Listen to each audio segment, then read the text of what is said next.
বিশ্বের সবচেয়ে গরিব প্রেসিডেন্ট হিসেবে পরিচিত হোসে মুহিকা ৮৯ বছর বয়সে মারা গেছেন। ২০১০ থেকে ২০১৫ সাল পর্যন্ত তিনি উরুগুয়ের প্রেসিডেন্ট হিসেবে দায়িত্ব পালন করেন।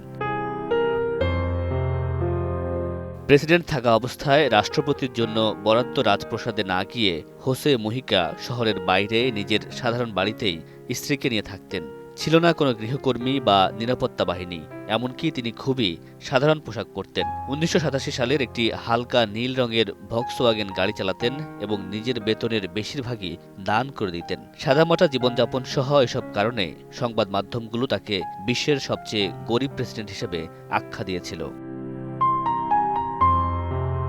তবে সারা বিশ্ব তাকে গরিব প্রেসিডেন্ট বললেও তিনি সবসময় এই উপাধি প্রত্যাখ্যান করেছেন। তিনি বলতেন, দরিদ্র তারা যারা আরও বেশি চায়, কারণ তারা এক অন্তহীন দৌড়ে রয়েছে। রাষ্ট্রপতি পদ ছাড়ার আগে তিনি একবার বলেছিলেন, বিশ্ব কি নিয়ে এত বিস্মিত?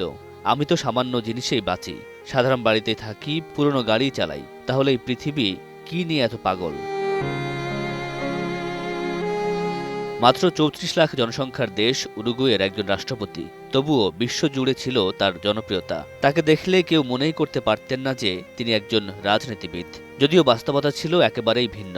তিনি যখন প্রেসিডেন্ট নির্বাচিত হন তখন তার বয়স ছিল ৭৪ বছর। তবে বিশ্বের কাছে তার খুব একটা পরিচিতি ছিল না। তিনি নির্বাচিত হওয়ার মধ্য দিয়ে লাতিন আমেরিকার বামপন্থী জোটে তিনি এক গুরুত্বপূর্ণ নেতা হয়ে ওঠেন। তবে রাজনৈতিক বিশ্লেষকরা বলেন, তিনি নিজের মতো করেই দেশ পরিচালনা করেছেন। এটি করতে গিয়ে তিনি অনেক সাহসী সিদ্ধান্ত নিয়েছেন। তার শাসনামলে বিশ্বের প্রথম দেশ হিসেবে উরুগুয়ে গাঁজা সেবনের বৈধতা দেয়া হয়। এছাড়া গর্ভপাতের অধিকার, সমলিঙ্গের বিয়ের স্বীকৃতি দিয়েছিল উরুগুয়ে। লাতিন আমেরিকার এই অঞ্চলের অন্যান্য নেতাদের মতো তার বিরুদ্ধে কখনো দুর্নীতি বা দেশের গণতন্ত্রকে দুর্বল করার অভিযোগ ওঠেনি।